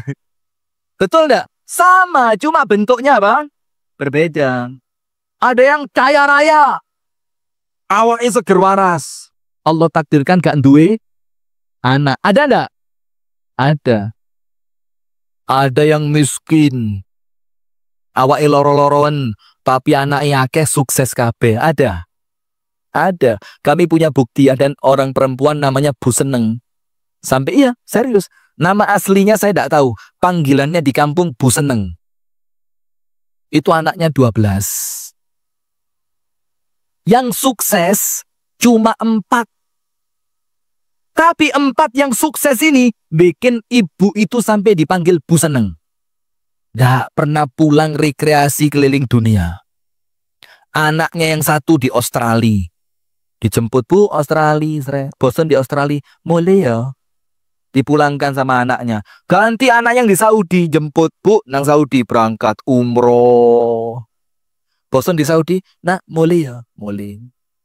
Anak yang di Belanda jemput, Bu. Belanda, Holland. Bosan di Holland. Mulai ya. Mulai. Satu lagi. Ada anaknya yang tinggal di, saya lupa, pokoknya di Indonesia, cuma di luar Jawa. Dijemput sama anak di luar Jawa. Jalan-jalan lagi. Gak tahu mulai.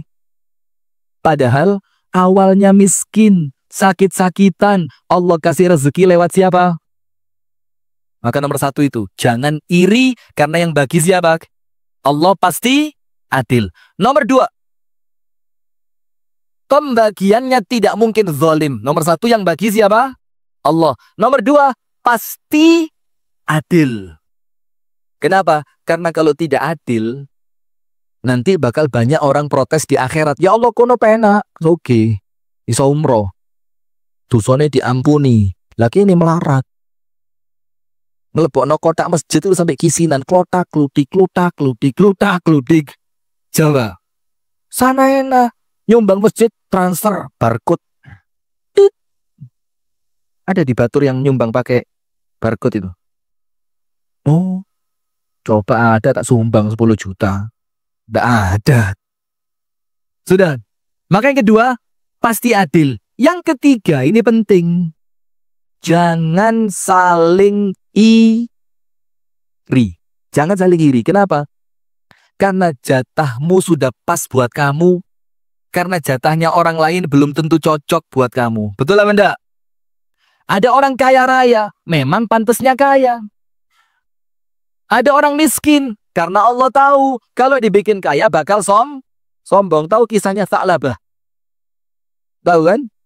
Pertama miskin. Ya Rasul, saya miskin, pengen punya kambing. Ya wis, kasih kambing, didoakan berkah. Kambingnya wakil, gak tahu ketok sholat. Rasul cari mana Tha'labah? Sibuk. Sibuk apa? Angon. Wedus gak usah ngeliat saya, biasa panjang wedus. Astagfirullah, baru di sini loh model begini nih. Angon wedus. Kenapa dulu sama Allah dibikin miskin? Karena Allah tahu iki lo contoh nilai soge bakal gak sholat nang masjid. Maka panjenengan yang miskin-miskin ini tenang saja. Kenapa? Karena di zaman Nabi Muhammad miskin itu keren. Miskin itu lifestyle. Miskin bro. Hai guys. Gue miskin nih guys. Lihat rumah gue guys. Bocor guys. Wih. Lihat guys karpet rumah gue guys. Oh ada tikusnya guys. Di zaman Nabi miskin itu keren. Bahkan orang kaya itu izin. Kenapa? Karena dianggap kaya itu tidak keren. Sampai muncul pemahaman seakan-akan kalau kaya itu dosa. Loh ya apa? Karena ada muncul pemahaman kaya itu dosa, sampai Kanjeng Nabi meluruskan. Apa kata Rasulullah dalam sabdanya sallallahu alaihi wasallam? Rasul mengatakan, la ba'sa bil ghina liman ittaqa. Tidak apa-apa kaya. Bayangin Rasul ngomong kaya itu sekedar ngomong apa? Cuma ngomong, tidak apa-apa. Gitu loh.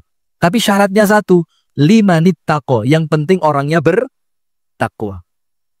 Nah, maka sekarang kita akan sebutkan apa sih Ustaz rezeki yang dibagi sama Allah itu? Begini hadirin, kuncinya 3 tadi ya. Nomor 1 apa? Yang bagi siapa? Allah. Boleh protes? Tidak. Kalaupun protes, tidak akan diterima. Nomor 2, pembagiannya pasti adil. Nomor 3, tidak boleh iri. Sawang, sinawang. Panjenengan melihat Ustaz, enak ya Ustaz ya. Ceramah ngombe ni loro, situ teh, situ banyu putih, tapi ono tisu nih rapopo. Gitu ya. Kemana-mana naik mobil keren, ada temennya direkam, pulang di, iya sudah gitu ya. Panjenengan lah ngelihat di depannya tok, sing enak-enak itu ya. Panjenengan tahu saya tidak tidur berapa malam apalan kitab fikih, tahu? Daru. Panjenengan tahu saya kuliah tidak punya duit melaku 7 kilo di panasnya kota Jakarta, tahu? Tidak tahu. Panjenengan tahu saya tidak kolu mangan pindang waktu di pondok, tapi gara-gara keluwen kudu di makan. Panjenengan tahunya sekarang Ustadz roto ganteng duits. Nah, maka semuanya wes pas. Tidak boleh ada iri kepada orang. Karena yang ada apa? Keto bojone wong luwe ayu teko bojoku setelah dipek dadi bojo tiba nopo do eleke. Ya itu sudah. Nggih napa nggih? Rata-rata orang selingkuh, selingkuhannya lebih cantik dari istrinya apa lebih jelek? Kenapa kok dia selingkuh padahal istrinya lebih cantik? Turung ro asli nih. Betul Bu? Senang ibu-ibu. Tuh. Sebelah sini lo paling seru. Sudah. Maka lihat sekarang. Kita mau serius. Ustaz, nggak usah pakai tanya jawab ya. Kita selesaikan aja ya. Sekarang panjenengan buka. Di dalam Al-Quran. Pada surat Asy-Syura. Surat apa? Asy-Syura. Ayat yang ke-27. Surat apa? Asy-Syura. Ayat. Tulis. Antum pas yang pedes gak ditulis. Pas guyon ditulis. Asy-Syura 27. Apa ayatnya Allah katakan? Walau basatallahu ar-rizqa li'ibadihi labaghaw fil ard. Walakin yunazzilu biqadarin ma yasha'. Innahu bi'ibadihi khabirum basir. Ini ayat jelas banget. Sekiranya Allah jadikan semua orang itu kaya raya, kuwabe soge. Apa yang terjadi? Apa yang terjadi? Kacau dunia ini, Pak. Gano sing gelem nandur kentang, kabeh kepingin mangan kentang. Lu ngapain nandur? Crazy rich. Kalau saya pengen, saya tinggal beli. Loh, sementara orang lain juga mikir yang sama. Lah apa nandur? Kepingin kari tuku. Coba kalau tidak ada yang nandur kentang, orang pengen makan kentang, beli di mana? Maka ada yang Allah jadikan petani kentang, ada yang pembeli kentang. Maka Allah bilang kalau Allah jadikan semuanya kaya, rusak tatanan bumi. Terus bagaimana ya Allah? Walakin akan tetapi yunazzilu biqadari ma yasha. Allah akan turunkan rezeki sesuai kadar kebutuhannya masing-masing. Maka ingat, tidak ada orang itu kurang, tidak ada. Karena yang bagi siapa? Allah Maha tahu. Maka tidak ada kurang. Loh Ustaz, kalau tidak ada kurang, kenapa ada orang utang? Ayo jawab. Katanya tidak ada yang kurang. Kenapa kok ada yang utang? Kepepet. Curhat mas. Kenapa? Dibilang Allah yang bagi. Karena Allah yang bagi, Allah Maha tahu. Allah Maha adil. Terus kan tidak ada yang kurang. Pasti cukup. Kenapa ada orang utang? Karena mainnya keinginan bukan kebutuhan. Paham? Karena mainnya apa? Keinginan bukan kebutuhan. Maka orang miskin, maaf ini bukan nunjuk siapapun. Maka orang miskin, gaya hidupnya harus menyesuaikan. Ojo melarat mangane pizza. Miskin makannya fried chicken. Miskin itu ya tempe tahu cukup. Insya Allah cukup. Lah ini yang bikin kurang apa? Miskin. Beli bajunya di mall. Lah, gak usah mall. Pasar Batur cukup. Mall gak bisa dinyang. Pasar Batur bisa ditawar. Mall gak iso diutang. Pasar Batur kan kenal sama yang jual. Mbak, ulang ngarep yo. Nah, maka tidak ada yang kurang kalau kita menyesuaikan apa yang kita butuhkan. Tapi sayangnya manusia itu melebihi apa yang dia butuh, dia melayani apa yang dia inginkan. Belum butuh HP Android. Anak-anak SMP itu loh, saya lihat tadi ada Nisa Sabian di sini. Pegangnya Android. Aplikasinya ada 27. Paling sing kanggo mek telu. WA, Facebook, Instagram, liane gak kanggo. Oh, satu lagi. Aplikasi foto 360. Untuk nipu calon konsumen. Astagfirullahaladzim. Nah, coba lihat. Nah, maka tak kasih cerita. Bahwasannya rezeki itu yang bagi siapa? Dan pembagiannya pasti adil. Panjenengan tahu seorang ulama besar namanya Hatim Al-Asam? Siapa namanya? Hatim Al-Asam. Kenapa dibilang Asam? Tuli, padahal dia tidak tuli. Ceritanya begini, dia ulama besar. Ada perempuan itu mau minta fatwa. Perempuan itu ternyata pas minta fatwa gak sengaja kepentut di depan ulama besar. Jaga perasaannya perempuan itu Imam Hatim pura-pura tuli. Mbak, kalau ngomong yang keras dong. Saya tidak dengar. Saya ini laki-laki tuli. Perempuannya apa? Lega hatiku. Gak kerumu. Dia lupa bahwa walaupun tidak ada suara ada. Itu Imam Hatim Al-Asam. Jadi pura-pura tuli. Jaga perasaannya siapa? Perempuan. Nah, saya sudah keburu waktu ini. Imam Hatim Al-Asam ini hadirin. Dia orangnya miskin papa. Apa miskin papa itu? Miskin yang sudah sangat miskin. Anaknya banyak. Anaknya banyak. Maka orang zaman dulu bilang banyak anak banyak. Betul apa enggak? Betul apa enggak? Betul. Karena setiap anak yang lahir bawa rezekinya masing. Kenapa takut? Kita ini ditakut-takuti tok. Sementara yang nakut-nakuti miskin itu siapa? Setan. Asyaitanu yukhawwifukumul faqr. Setan itu menakut-nakuti kalian dengan kemiskinan. Akhirnya apa? Gak wani sodako. Gak wani duwe anak. Akeh. Gak wani. Setan bikin takut. Bu ya? Masuk gak suara saya tadi? Dah masuk. Sulanang sawono. Ustadz Abadi, Masya Allah. Nanti konsultasi pribadi kita ya, Japri. Jangan di sini, ini ada istri antum. Sudah? Maka Hatim Al-Asam tidak pernah kedengar cerita kelaparan. Padahal anaknya banyak, beliau orang miskin. Sudah? Suatu hari, Hatim Al-Asam ini biasanya ceria terus. Mukanya tidak pernah murung. Mukanya tidak pernah apa? Murung, tidak pernah murung. Tapi apa yang terjadi hadirin? Suatu hari, berhari-hari mukanya cemberut. Mukanya cemberut. Sampai anak perempuannya bingung. Pak, niki kados boten biasa nih. Nggak seperti biasa ini. Kenapa? Biasanya ceria. Kok beberapa hari saya lihat wajahmu murung. Bapaknya bilang, gini nak. Saya kepingin berangkat haji.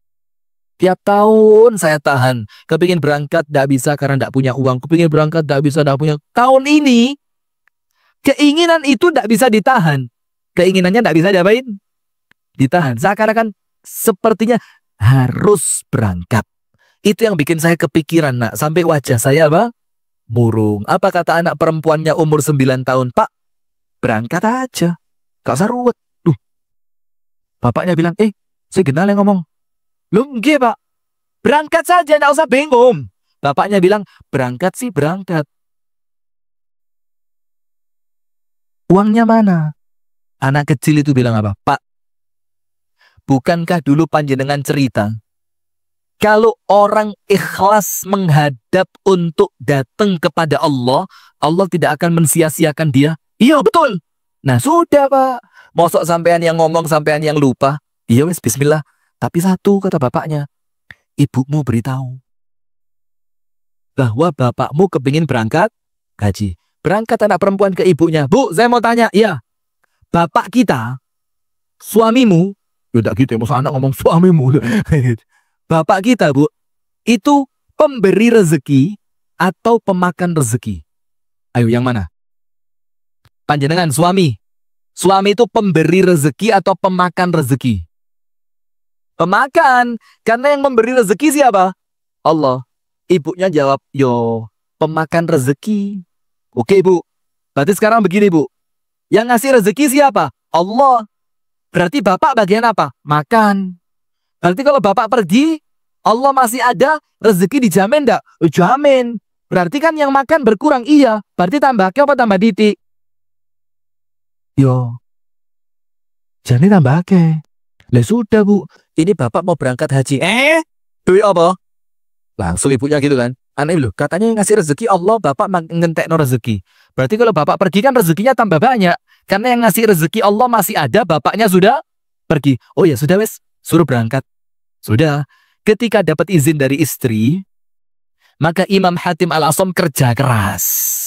Cari uang untuk modal berangkat haji loh. Namanya memang rezekinya ndak banyak. Sak keras-kerasnya kerja, ya oleh mek didik, dapat cuma sedikit. Apa yang terjadi hadirin? Setelah dia kerja, waktu berangkat haji, uangnya dibagi dua. Pas. Cukup untuk keluarga makan selama 3 hari. Dan untuk Hatim Al-Asam cukup untuk perjalanan 3 hari. Di rumah cukup untuk berapa hari? 3. Untuk anak dan istri. Untuk beliau berangkat haji cukup berapa? 3 hari. Sip kan? Pembagiannya pas. Wes bagi loro. Kon cukup telu, aku cukup 3 hari. Tapi masalahnya, berangkat haji di zaman itu, budale saulan, di Mekah 1 bulan, pulang 1 bulan berapa? 3 bulan. Cukupnya cuma buat berapa? 3 hari. Kira-kira jadi berangkat apa enggak? Kalau panjenengan kira-kira seperti itu, berangkat apa enggak jadi? Berangkat apa enggak jadi?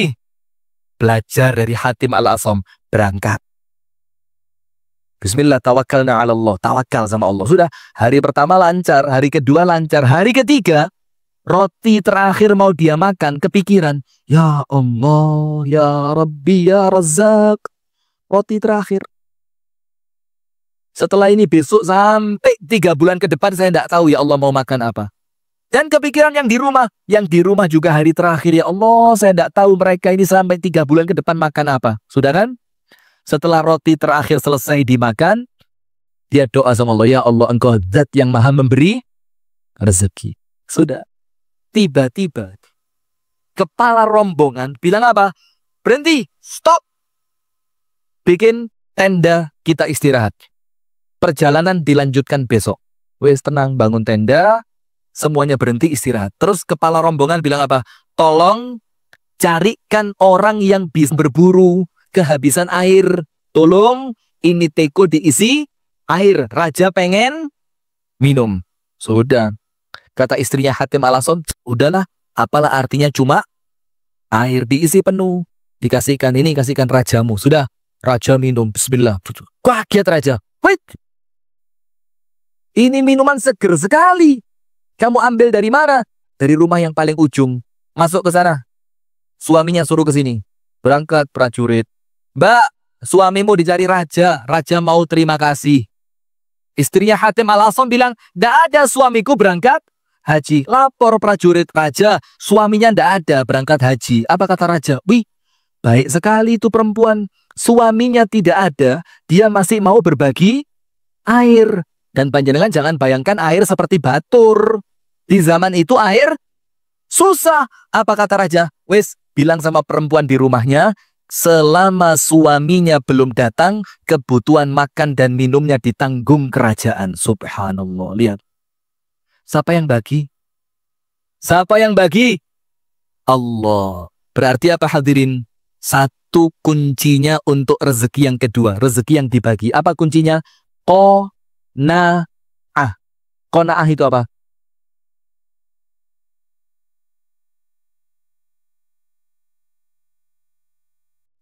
Qona'ah itu apa?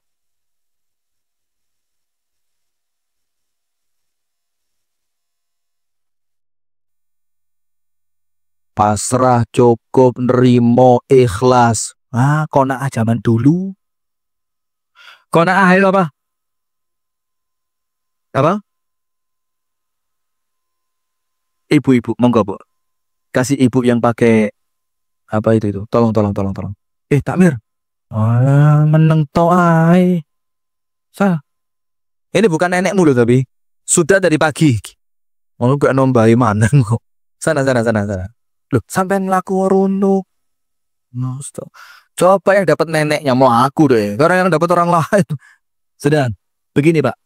Qona'ah itu bukan cuma nerimo. Kalau orang kaya qona'ahnya nerimo. Bah, yo kenaan rino soge gak nerimo ya. Qona'ah itu merasa cukup. Wes soge kok gak ngerasa cukup ya. Kan nemenen. Qona'ah itu ikhlas. Loh soge kok gak ikhlas. Gak bisa. Qona'ahnya orang miskin apa?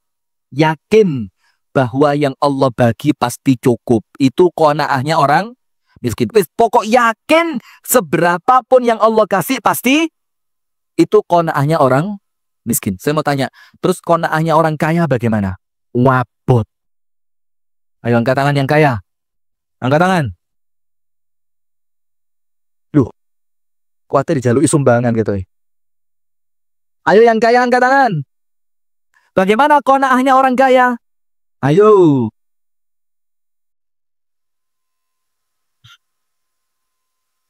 Wih, Masya Allah. Hasil tanah. Sana, sak tisu nih.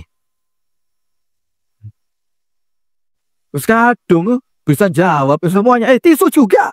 Tisu. Nggak boleh ngurangi. Tempatnya nggak usah tisunya toh. Boten apa-apa, Mbah. Damel simpen nanten griong ya. Masya Allah. Ayo. Qona'ahnya orang kaya.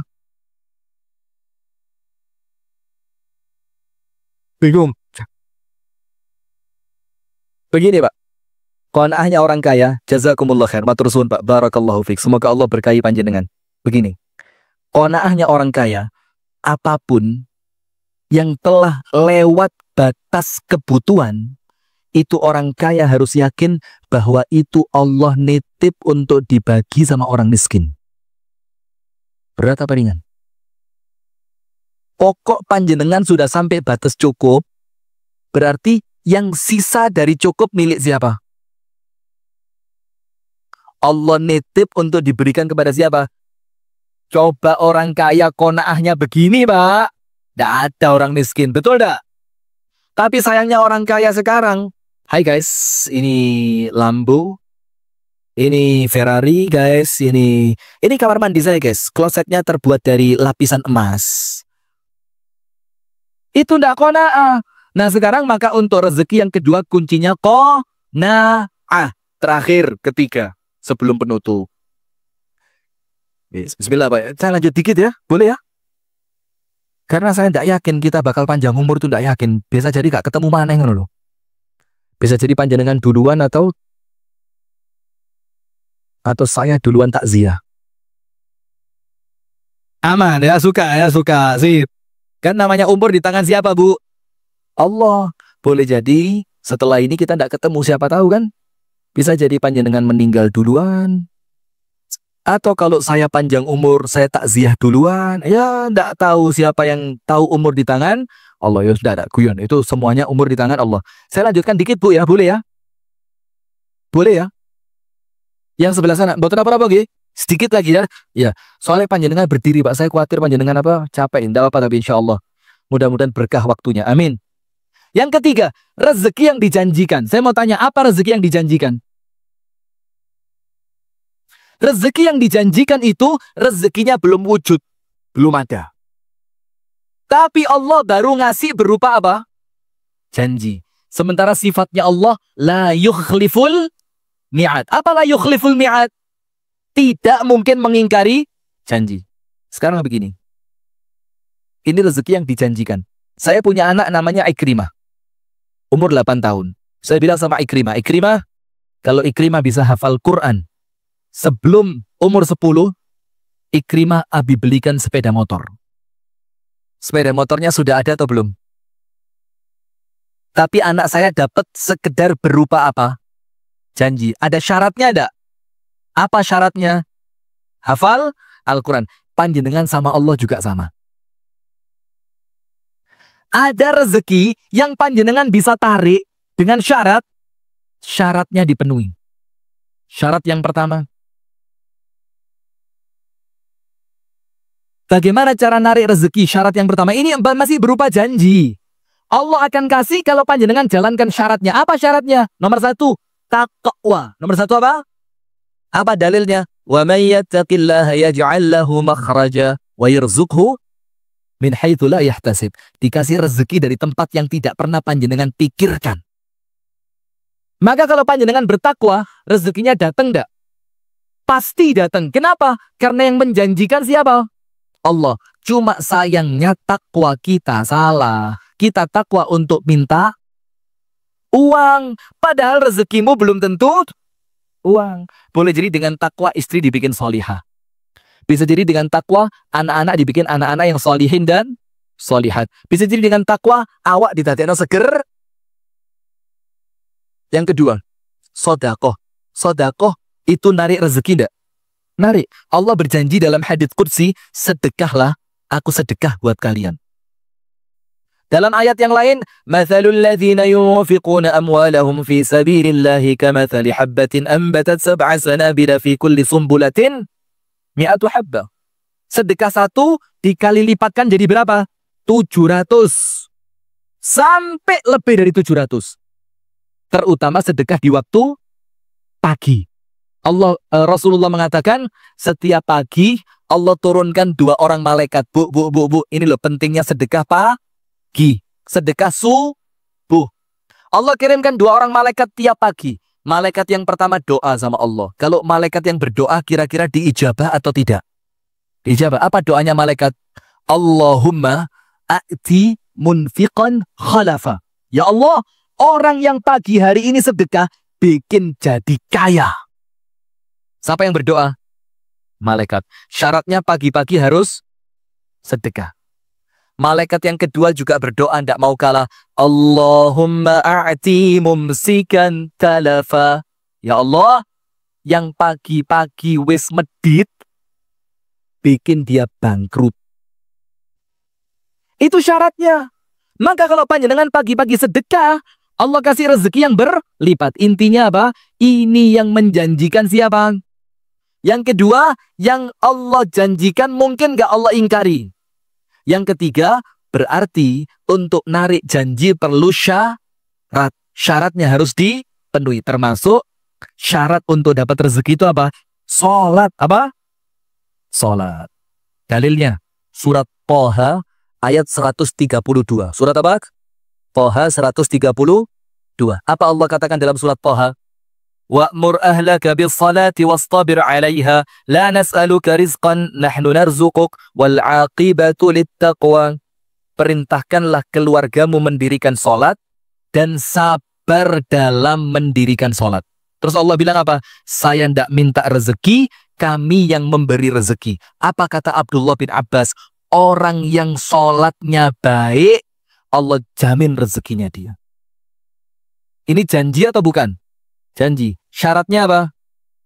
Salatnya harus baik. Maka nun sewu, mohon maaf, permisi. Kalau panjenengan kroso rezeki ini sempit, seret, cupet, titik, kurang, jangan-jangan salatnya males. Maka obati kurangnya rezeki dengan salat yang baik. Itu janji dari Allah. Dan itu rezeki yang dijanjikan. Terakhir, rezeki yang dimiliki. Apa itu? Kita kasih dalil langsung biar tidak panjang waktu. Suatu hari, dalam hadits riwayat Bukhari, Nabi Muhammad nyembelih kambing. Terus sama Nabi Muhammad SAW, kambingnya diapain? Dipotong-potong. Terus Nabi Muhammad ngomong, "Aqsimi hai Aish." Bagikan.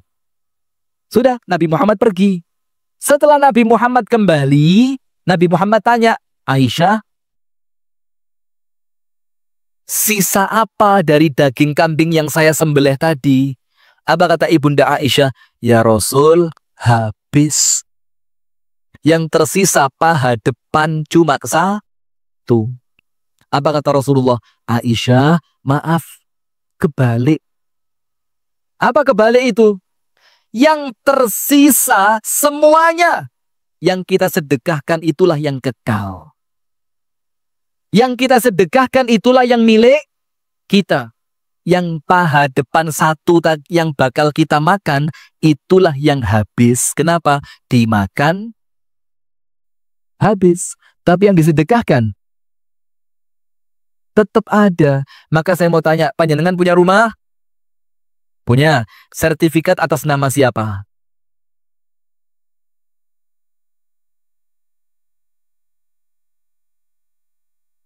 Langsung dingku.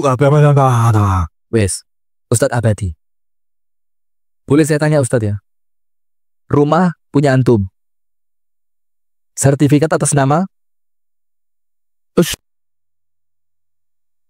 Atas nama antum. Oh lala, sudah. Yang rumahnya atas nama dirinya angkaran. Ini buat contoh ya. Nama antum siapa Ustadz? Tadi sudah dapat hadiah? Oh belum? Enggak, mau terdoa. Non sewu, diberikan sebelah sana. Saya sambil tanya Pak ya. Namanya siapa Pak? Isman. Bapak Risman. Bapak Risman sertifikat rumah atas nama siapa? Bapak Risman juga ya, namanya Risman. Itu berarti rumahnya siapa? Ya rumahnya Pak Risman. Belum tentu. Misalkan malam ini panjenengan meninggal. Loh. Terus dikai hadiah, masa gak gelem gak contoh? Apa kurang? Tambah satu. Non jauh. Tambah satu. Misalkan, mudah-mudahan panjang umur. Amin ya Rabbal alamin. Misalkan malam ini panjenengan meninggal, rumah itu jadi milik siapa? Ahli waris. Ada kemungkinan enggak panjenengan malam ini meninggal? Ada. Berarti kalau panjenengan kepingin rumah itu jadi betul-betul milik panjenengan, caranya bagaimana?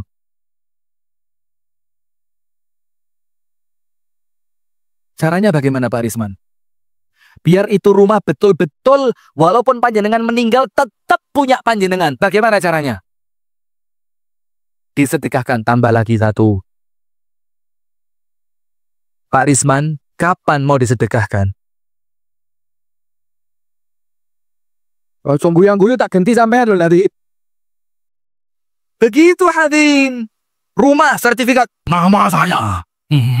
Berapa? 18 rumah. Moro-moro serangan jantung. Tipe ahli. Kenapa? Itu bukan harta yang dimiliki, itu tipuan setan. Wa mal hayatud dunya illa mata'ul ghurur. Dunia ini tipuan saja. Ketoi rumah sertifikat hak milik atas nama Pak Risman.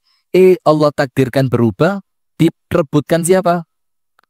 Ahli waris. Terus bagaimana caranya biar betul-betul jadi milik kita?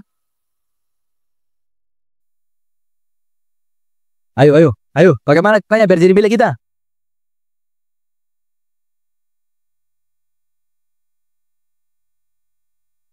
Pak Rozak. Bagaimana caranya Pak Rozak mobil itu Xenia biar jadi milik Pak Rozak? Kasih Pak Rozak. Nun sewu Pak Rozak. Diwakafkan. Masjid Al-Hasbi sudah punya akte notaris. Ini mau dapat waris, dapat dua waris. Mau dapat wakaf loh ini, segera diurus ya. Nah maka itu mobil jadi betul-betul milik nama Pak Rozak ketika datang ke notaris. Notaris, ini takmir Masjid Al-Hasbi, Kauman, Batur, Banjarnegara. Ini saya yang nama mobil ini BPKB-nya Rozak Tanah. Iya, namanya Rozak Tanah. Rozak Tanah. Saya kepingin mobil ini betul-betul jadi milik saya. Bagaimana? tulis akte notaris, catat namanya jadi surat wakaf untuk mobil operasional Masjid Al-Hasbi. Langsung materai, stempel, tanda tangan Ustadz Abadi, guyu mulai go mobil. Wih. Walaupun yang bawa Ustadz Abadi, walaupun mobil dipakai Masjid Al-Hasbi, tapi mobil itu sekarang milik siapa? Pak Rozak. Kapanpun Pak Rozak meninggal, itu mobil dibawa masuk kuburan. Serius ini. Maka panjenengan jangan ketipu. Sing soge-soge itu loh. Mati ya susah sampai ya. Ada. Tak kasih cerita. Ini teman saya. Astagfirullah. Mudah-mudahan dia tidak nonton. Mudah-mudahan dia tidak nonton. Begini ceritanya. Teman saya, Pak. Zaman orang belum punya Alphard. Itu bapaknya dia beli Alphard. Alphard baru dibeli seminggu. Allah takdirkan bapaknya meninggal. Padahal itu mobil impian bapaknya. Dan zaman itu belum banyak yang punya mobil Alphard itu. Paling cuma saya terus. Panjenengan yoga amin guyu ngono amin gitu loh. Coba yang punya paling cuma saya. Mau wedit me amin tak medit. Sedang Allah takdirkan bapaknya meninggal. Apa yang terjadi hadirin? Karena anaknya tahu itu mobil impian bapaknya, itu mobil dibawa ke showroom. Kursinya dilepas semua untuk memasukkan peti mati. Karena apa? Anaknya berharap bapaknya seneng diangkut pakai mobil impian. Sudah selesai. Masuk tempat pemakaman umum, petinya turun, peti masuk kuburan, diuruk tanah, mobil pulang, masuk showroom, kursi kembali, malamnya anaknya jalan-jalan pakai Alphard. Berarti mobilnya siapa? Yang beli siapa? Jawab yang keras. Mobilnya siapa sekarang? Anaknya. Padahal yang beli siapa? Tak kasih contoh lagi. Ada satu mubalek di tempat kami. Beli tanah, bangun rumah, ada masjidnya. Ketika usianya mencapai 70 tahun, itu rumah, tanah, dan sak masjidnya diwakafkan untuk Muhammadiyah. Serius nih. Terus kita tanya, Pak, anak panjenengan kan banyak. Kenapa tidak dibagi anak? Loh kok enak? Sing tuku tanah sopo? Aku. Yang beli tanah saya. Yang bangun rumah siapa? Saya. Yang bangun masjid siapa? Saya. Maka saya mati harus saya bawa. Biar anak saya kerja sendiri, beli tanah sendiri, bangun rumah sendiri. Ini tanah-tanah saya, rumah-rumah saya, masjid-masjid saya, uang-uang saya, halali, halal milik saya. Saya mati, kudu tak gawa kuburan. Bagaimana caranya? Sertifikat wakaf. Ayo bismillah. Wih, ini coba sak batur diwakafkan semua, Pak. Pak, tuh. Besok masuk koran, saya jamin. Langsung batur ini viral. Satu kampung kompak wakaf rumah. Setuju, Ustaz? Termasuk rumah antum loh. Nah, itu hadirin. Maka itu rezeki yang dimiliki. Karena Rasulullah bilang apa? Yaqulun nasu mali, mali, mali. Manusia ngomong hartaku, hartaku, hartaku. Padahal hartamu cuma 3. Nomor 1, ma'akalta fa'afnait. Apa yang kamu makan, kamu buang. Wa ma labista fa'afnait. Apa yang kamu fa'ablait. Apa yang kamu pakai, sampai usang. Dan yang ketiga, wa ma tasaddaqta fa'abqait. Apa yang kamu sedekahkan, dan itu akan menjadi kekal milik kamu. Milih mana? Ya pas pengajian milih nomor 3, mulai ya bingung manek. Sudah ya, itu hadirin. Ini 4 konsep rezeki menurut Al-Imam Al-Ghazali. Rezeki yang dijamin. Apa yang dijamin?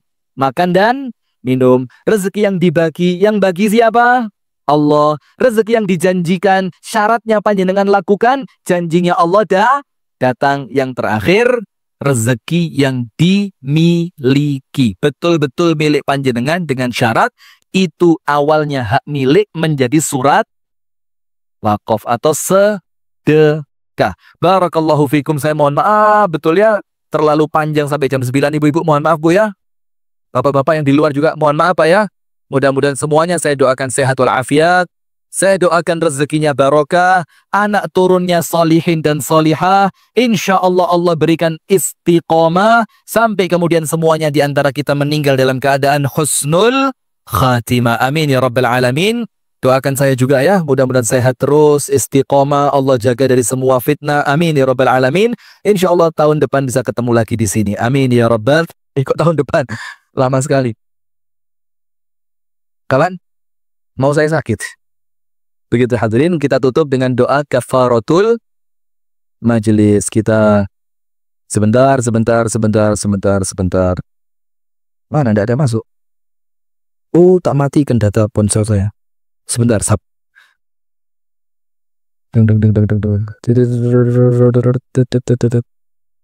Sudah, sabar. Saya tadi matiin data seluler, akhirnya sekarang ketika masuk semua. Nah, ini begini hadirin. Rezeki yang keempat tadi apa? Rezeki yang betul-betul dimiliki. Itu adalah rezeki yang milik panjenengan. Panjenengan apain? Sedekahkan, infakkan, atau wakafkan. Nah, sekarang lihat. Al-Hasbi ini, kameranya lihat.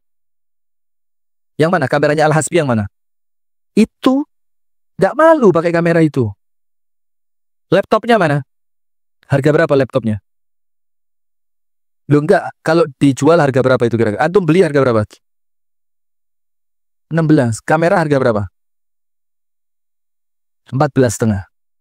Kalau di total 14,5 sama 16 30 juta. Lihat hadirin, kameranya Al-Hasbi cuma seharga 30 juta. Ini mic harga 12 juta. Itu laptop yang dipakai teman-teman SDO 37,5 juta. Kamera berapa Mas Dian? Kamera 32 jutaan. 3, tuh 23, berarti berapa? 60. Lampu ini barunya satunya 12 juta. 1, 2, 3. Makanya hadirin, media ini penting. Karena media itu apa? Sekali ceramah, direkam, disebarkan, manfaatnya panjang. Yang mendengarkan juga banyak. Rekaman kami, malam ini siaran, besok yang lihat bisa sampai 4.000. Sekarang yang datang di masjid berapa? Paling 800-an ya.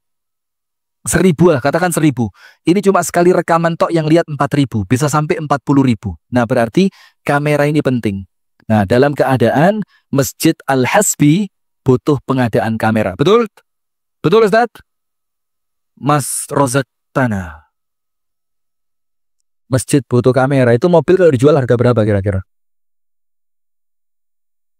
Siapa lagi? Mumpung saya belum lupa namanya. Bagus. Bagus, rumah kalau dijual harga berapa Pak Agus? 1 M punya Pak Agus. Pak Tio, ada rumah. Harga berapa kira-kira? Nah, maka kami mengajak untuk teman-teman sekalian, ya sedekah semampunya.